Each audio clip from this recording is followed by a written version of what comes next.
এই বাংলাদেশকে আজকে উন্নয়নে ভরপুর করে দিয়েছে আমাদের মাননীয় প্রধানমন্ত্রী।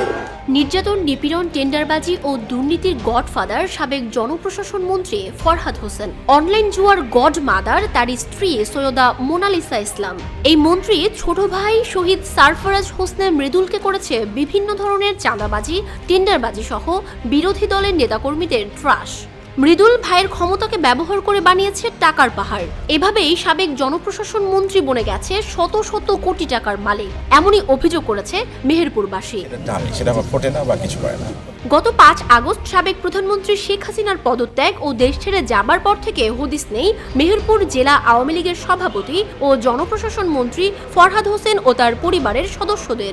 অনেকেই ধারণা করেন তিনি সীমান্ত পাড়ি দিয়ে ভারত পালিয়েছেন, তবে প্রথম দিকে গুঞ্জন উঠেছিল কানাডায় পালিয়েছেন। তিনি কোথায় আছেন জানেন না কেউ। সরকার পতনের দিনে বিক্ষুব্ধ জনতা তার মেহেরপুরের বাড়িতে আগুন ধরিয়ে দেয়। ফরহাদ হোসেন ও তার পরিবার জেলার একচ্ছত্র নিয়ন্ত্রক হয়ে উঠেছিলেন। নিজ দলের দুর্দিনের রাজনৈতিক নেতাকর্মীদের কোণঠাসা করে চাটুকার, দুর্নীতিবাজ পরিবার ও আত্মীয় স্বজন নিয়ে তিনি জেলার আওয়ামী রাজনীতির বিভিন্ন উন্নয়ন কাজের টেন্ডার, পণ্য সরবরাহ ব্যবস্থা, সরকারি অফিসসমূহের নিয়োগ, বদলি বাণিজ্য নিয়ন্ত্রণ করার একক কর্তৃত্ব স্থাপন করেন। জেলার শিল্প, সাহিত্য, ক্রীড়া, সংস্কৃতি অঙ্গনেও থাবা বসান সাবেক এই মন্ত্রী। জেলার যে কোনো কর্মকর্তা নির্বিবাদে মন্ত্রী ও তার পরিবারের আদেশ নির্দেশ পালন করতেন। কেউ অন্যথা করলে তার শাস্তি ছিল অবধারিত। ফরহাদ হোসেনের রাজনীতি ছিল মূলত প্রশাসন ও পুলিশ নির্ভর। ছোট ভাই মৃদুল যৌথ ব্যবসার নামে হাতিয়ে নিয়েছে 1,80,00,000 টাকা। 3 বছর ধরে ব্যবসার ওই টাকা ফেরত পেতে মামলা করে ঘুরেছেন বিভিন্ন দপ্তরে। সংবাদ সম্মেলন করলে পুলিশ দিয়ে উঠিয়ে চালিয়েছে নির্মম নির্যাতন। 2018 সালের থেকে আমি জনপ্রশাসন মন্ত্রী ছোট ভাই শহীদ সারফরাজ মৃদুলের সাথে যৌথভাবে ঠিকাদারি বিজনেস শুরু করি। বিজনেস চলার এক পর্যায়ে 2021 সালে আমাদের মধ্যে বিজনেস আমরা উভয়ে সেপারেট হয়ে যাই, মনোমালিন্য দেখা দেয়। তারপর আমি আমার প্রাপ্য টাকা দাবি করি এবং আমার প্রাপ্য টাকার দাবির এক পরিপ্রেক্ষিতে একটা সালিশ মাধ্যমে আমাকে 1,80,00,000 টাকার সে একটা চেক দেয় 24/7/2023 তারিখ উল্লেখ করে। আমি 24/7/2023 তারিখে চেকটা ব্যাংকে জমা দিই এবং চেকটা ডিজনার হয়। ডিজনার হওয়ার পর থেকে তারা ওই চেকটা কেড়ে নেওয়ার জন্য বিভিন্নভাবে আমার উপরে নির্যাতন শুরু করে।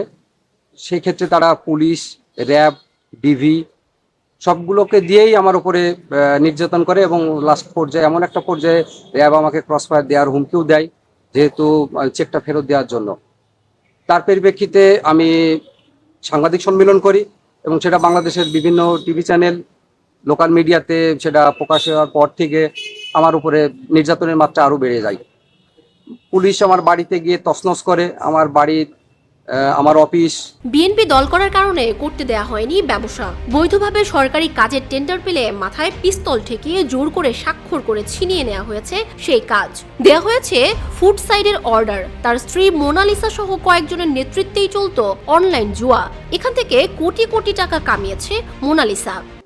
ওনার ভাই, ওনার ওয়াইফ, আজকে আমাদের মেহেরপুরের ইয়ং জেনারেশন পুরো ধ্বংসের মূল কারিগর হলো আমার দুদুল সাহেবের স্ত্রী।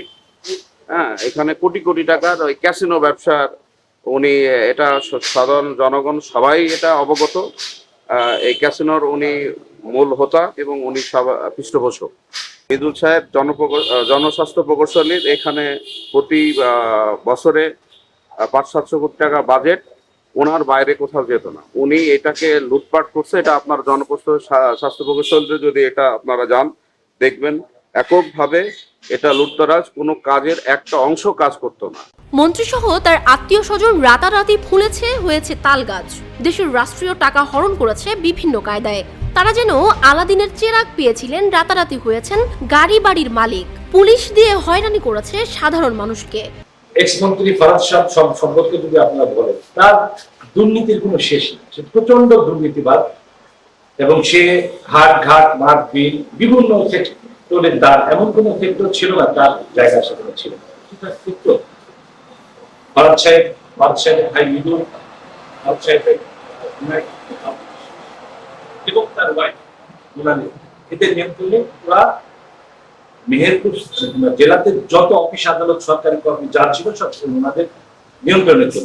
ওনার পরিবারের লোকেরা খুব গরিব ছিল, কিন্তু ওনাদের ওই মন্ত্রী হওয়ার পর থেকেই ওনাদের যে ফুলে ফেঁপে তালগাছ হওয়ার যে একটা ভাব এবং দেশের রাষ্ট্রীয় টাকা ওনারা যেভাবে মানে হরণ করেছে, ওনার দুলাভাই বাবলু চেয়ারম্যান, ওনার ছোট ভাই সরফরাজ হোসেন মৃদুল সহ এরা যেন রাতারাতি মানে আলাদিনের চেরাগ পেয়ে গেছে এরকম একটা ভাব, তাদের গাড়ি বাড়ি হঠাৎ হঠাৎ করে এটা আসলে কি তারা একক আধিপত্য বিস্তারে সারা মেহেরপুরের টাকা তারা তাদের পরিবারের লোকরা লুণ্ঠন করেছে।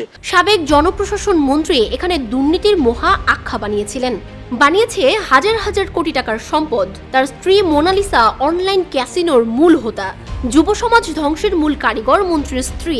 তার ছোট ভাই ফরহাদ হোসেন মৃদুল জনস্বাস্থ্য প্রকৌশলী থেকে হাতিয়ে নিয়েছে কোটি কোটি টাকা।